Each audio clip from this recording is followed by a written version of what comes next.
കാസർഗോഡ് കളക്ടറേറ്റിൽ ജില്ലയുടെ ചുമതലയുള്ള തദ്ദേശ സ്വയംഭരണ വകുപ്പ് മന്ത്രി കെ.എം. ഷാജിയുടെ അധ്യക്ഷതയിൽ അവലോകന യോഗം ചേർന്നു. ജനപ്രതിനിധികളും വിവിധ വകുപ്പ് തല ഉദ്യോഗസ്ഥരും ജില്ലാതല യോഗത്തിൽ പങ്കെടുത്തു.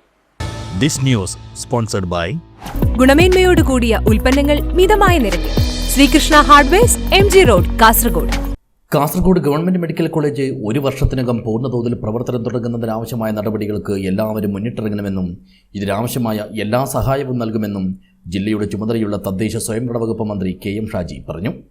ഏറ്റവും അനിവാര്യമായിട്ടുള്ള ചില മേഖലകൾ നമ്മൾ പ്രത്യേകിച്ചെടുത്ത് ഇപ്പോൾ പ്രിൻസിപ്പൾ ഇവിടുന്ന് മെഡിക്കൽ കോളേജിന്റെ വളരെ വിശദീകരിച്ച് എനിക്ക് തോന്നുന്നത് അങ്ങനെ ഒരു ചെറിയ വിശദീകരണം മാത്രം പോലെ സെപ്പറേറ്റ് നമ്മൾ എടുത്ത് ഒരൊറ്റ കാര്യത്തിൽ നമ്മൾ ഒരു പ്രതിജ്ഞ എടുക്കണം. നമുക്ക് ഈ ഒരു വർഷം ഇന്ന് മുതൽ തുടങ്ങിയ ഒരു വർഷം കൊണ്ട് മെഡിക്കൽ കോളേജ് അവിടെ സ്റ്റാർട്ടാവണം. ഇപ്പോൾ ഉള്ളത് പോലെ അല്ല, തുടങ്ങുക തന്നെ വേണം. അതിന് ടാർഗറ്റ് ചെയ്തിട്ട് നമുക്ക് ചെയ്യേണ്ട കാര്യങ്ങളുടെ ഒരു ലിസ്റ്റ് ഉണ്ടാക്കിയിട്ട് പ്രാഥമികമായിട്ട് അതിൽ ഒരു നിശ്ചയം ഈ യോഗത്തിന്റെ ഒരു തീരുമാനം പോലെ നമ്മൾ എടുക്കണം. ഞാൻ എന്താണോ ഇതിന് ചെയ്തു തരേണ്ടത്, അല്ലെങ്കിൽ ഒരു ചുമതലയുള്ള മന്ത്രി അല്ലെങ്കിൽ MLA-മാരോടും എല്ലാവരോടും കൂടിയാണ് ഞാൻ പറയുന്നത്, നിങ്ങളോടടക്കം ഞാൻ പറയുന്നത്, നമ്മൾ ചെയ്യേണ്ടത് അത് 100% അതിന്റെ പിറകെ തിരുവനന്തപുരത്ത് അതിനുവേണ്ടി നിങ്ങൾ നമുക്ക് വരേണ്ട കാര്യമില്ല. നിങ്ങൾ എന്നെ അറിയിച്ചാൽ അവിടുത്തെ എന്ത് തരം കാര്യങ്ങളാണ് നീക്കേണ്ടത്, ഇവിടുത്തെ വർക്കുകൾ നടത്തേണ്ടത് നിങ്ങൾ എന്നോട് പറയുകയാണെങ്കിൽ ബഹുമാനപ്പെട്ട MLA-മാരെല്ലാവരും ഉണ്ട്. നമുക്കതൊരു ടാർഗറ്റ് ചെയ്തിട്ട് പ്രാഥമികമായിട്ട് തുടങ്ങുക തന്നെ വേണം. അതിന് ഒരു കോംപ്രമൈസ് ഇല്ലാതെ ആ വിഷയത്തിൽ പോകണം. കാസർഗോഡ് കളക്ടറേറ്റ് കോൺഫറൻസ് ഹാളിൽ ജില്ലയിലെ ജനപ്രതിനിധികളെയും വിവിധ വകുപ്പുകളുടെ ജില്ലാതല ഉദ്യോഗസ്ഥരെയും വിളിച്ചു ചേർത്ത് നടത്തിയ യോഗത്തിൽ അധ്യക്ഷത വഹിച്ച് സംസാരിക്കുകയായിരുന്നു അദ്ദേഹം. മെഡിക്കൽ കോളേജിന്റെ പ്രശ്നങ്ങൾ സമഗ്രമായ ചർച്ച ചെയ്യുന്നതിന് പ്രത്യേക യോഗം വിളിച്ചു ചേർക്കും. കൂടാതെ ആരോഗ്യ മേഖലയിലെ ഡോക്ടർമാരുടെയും ജീവനക്കാരുടെയും ക്ഷാമം പരിഹരിക്കാനുള്ള നടപടികളും കൈക്കൊള്ളും. ജില്ലയുടെ ഏറ്റവും അനിവാര്യമായ പ്രശ്നങ്ങൾക്ക് പരിഹാരം കാണുന്നതിന് അതത് വകുപ്പുകളുടെ പ്രത്യേക യോഗം വിളിച്ചു ചേർക്കുമെന്നും മന്ത്രി അറിയിച്ചു. പൊതുവിലൊരു മാറ്റം കാസർഗോഡില് ഒരു മാറ്റം, എല്ലാവരും ഒരുമിച്ച് നിന്ന് നമുക്ക് അതിൻ്റെ ഒരു മാറ്റം ഉണ്ടാക്കാനുള്ള ഒരു ശ്രമമാണ് കാര്യമായിട്ട് നമ്മൾ നടത്തേണ്ടത്. നേരത്തെ ചെയ്യുന്ന വർക്കുകളായിട്ട് ബന്ധപ്പെട്ട് സെപ്പറേറ്റ് ആയിട്ട് ഓരോ ഡിപ്പാർട്ട്മെന്റുകളെയും ഏറ്റവും അനിവാര്യമായിട്ട് നമുക്ക് ടൂറിസം ഇതിനകത്ത് ഒരു വലിയ പ്രശ്നമാണ്.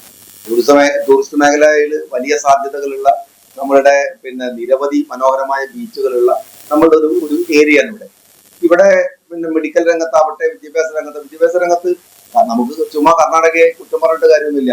ആളുകൾക്ക് ഹെൽത്ത് ആവട്ടെ, എഡ്യൂക്കേഷൻ ആവട്ടെ ഒരു ബേസിക് നീഡാണ്. അവർ കിട്ടുന്നിടത്തൊക്കെ പോയേ മതിയാവുള്ളൂ. അതിന് അവരെടുക്കുന്ന എഫേർട്ട്, സാമ്പത്തികമായി അവർക്ക് ഉണ്ടാവുന്ന ബുദ്ധിമുട്ടുകൾ നമ്മളത് പരിഹരിച്ചു കൊടുത്തിട്ടുണ്ടെങ്കിൽ അവർ കിട്ടുന്നിടത്തൊക്കെ എവിടെയായാലും പറഞ്ഞേക്കും. നമ്മുടെ നാട്ടിലെ വിദ്യാഭ്യാസം മോശമായാൽ, നമ്മുടെ നാട്ടിലെ ആരോഗ്യം മോശമായാൽ വേറെയുള്ള കാര്യങ്ങൾ സഫർ ചെയ്യുന്ന പോലെ അവർ ഒരാളും സഫർ ചെയ്യില്ല. അവർ പുതിയ ഇടങ്ങൾ തേടിപ്പോകും. ഇവിടുത്തെ എഡ്യൂക്കേഷൻ ആവട്ടെ, ഇവിടുത്തെ ഹെൽത്ത് മേഖലയാവട്ടെ നന്നാക്കി എടുക്കുക എന്ന് പറയുന്ന പ്രാഥമികമായ നമ്മുടെ ഉത്തരവാദിത്വം നിർവഹിക്കലാണ് നമ്മളുടെ ഒരു ബാധ്യത എന്ന് എല്ലാവരും പറയുന്നു. അതുപോലെ തന്നെ ഇപ്പോൾ നേരത്തെ NHന്റെ പ്രതിനിധികൾ ഇവിടെ വന്നു.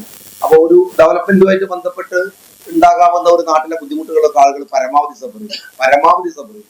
അതൊരു ലിമിറ്റ് ഉണ്ടാവും. അതിന്റെ മുകളിലേക്ക് പോകുമ്പോൾ പിന്നെ അത് വലിയ ഇഷ്യൂസ് ആയിട്ടാണ് വരിക. അപ്പൊ നാഷണൽ ഹൈവേയിലെ ഇവിടെ മാത്രം നിൽക്കുന്ന ഒരു ഇഷ്യൂ അല്ല, എല്ലായിടത്തും ഈ വെള്ളക്കെട്ടുകളുടെ പ്രശ്നം നമുക്ക് പലയിടത്തും ബുദ്ധിമുട്ടുകൾ ഉണ്ടാക്കുന്നുണ്ട്.